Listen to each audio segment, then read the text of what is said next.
બોટાદ તાલુકાના નાના પાડિયાદ ગામે બનેલ અપહરણ અને ખૂનના બનાવના આરોપીઓને પકડી પાડતી બોટાદ જિલ્લા પોલીસ।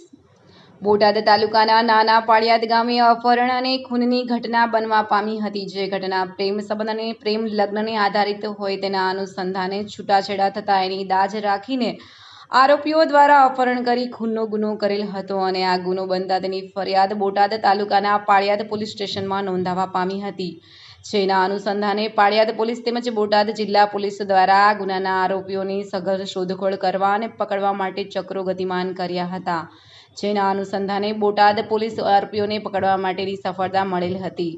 આ બાબતે બોટાદના નવા એસપી કરણરાજ વાઘેલા દ્વારા પ્રેસ કોન્ફરન્સ યોજી આ બાબતની માહિતી આપેલ હતી।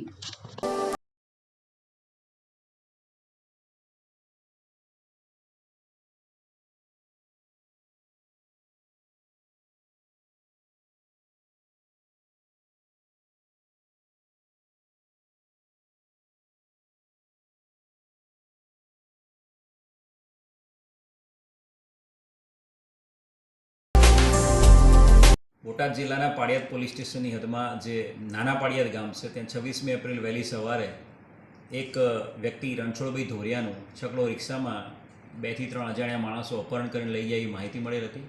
તાત્કાલિક પાડિયાદ પોલીસ સ્ટેશનની ટીમ ત્યાં પહોંચી ગયેલી હતી અને અપહરણના ગુનાની ગંભીરતાને ધ્યાને રાખી ક્રાઇમ બ્રાન્ચ એસઓજીની ટીમો ત્યાં રવાના થઈ ગઈ હતી। સાથે સાથે ગઢડા અને રાણપુરના થાણા અધિકારીની ટીમ પણ ત્યાં રવાના કરેલી હતી।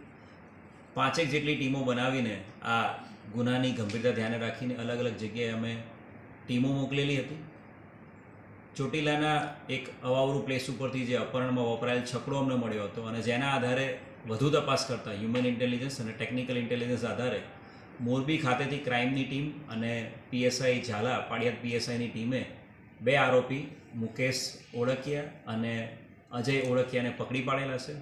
આ બંને આરોપીઓએ રણછોડભાઈ ધોરેનું અપહરણ કર્યા બાદ એમની હત્યા કરી નાખેલી છે અને જે હત્યા કર્યા બાદ જે ચોટીલા પાસેનો જે અવાવર વિસ્તાર છે, જંગલ વિસ્તાર, ત્યાં એ લાશને સંતાડી દીધેલી હતી, લાશ દાટી દીધેલી હતી।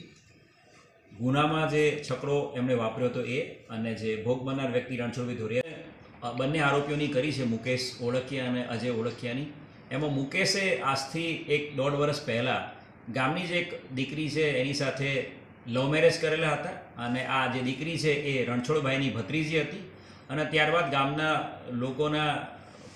ગામના લોકોએ ભેગા થઈને સમાધાન કરીને દીકરી છે એના લગ્ન ફોક કરીને એ દીકરી છે રણછોડભાઈની ભત્રીજીને પરત પાછી ફેમિલીમાં સોંપેલી હતી અને ત્યારબાદ એ દીકરીનું મૃત્યુ થયું હતું।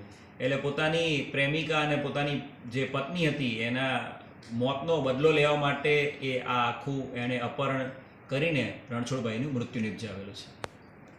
ઇનિશિયલી આઈપીસી કલમ 364નો ગુનો દાખલ કર્યો હતો, એની અંદર કલમ 302નો હત્યાનો અને પુરાવાના નાશની કલમોનો ઉમેરો કરવામાં આવ્યો છે। આરોપીઓને અરેસ્ટ કરી લેવામાં આવ્યા છે અને આરોપીઓની રિમાન્ડની કામગીરી હાલ કરવામાં આવી છે અને આરોપીઓના આગામી 4 દિવસના રિમાન્ડ અમને કોર્ટમાંથી મળેલા છે।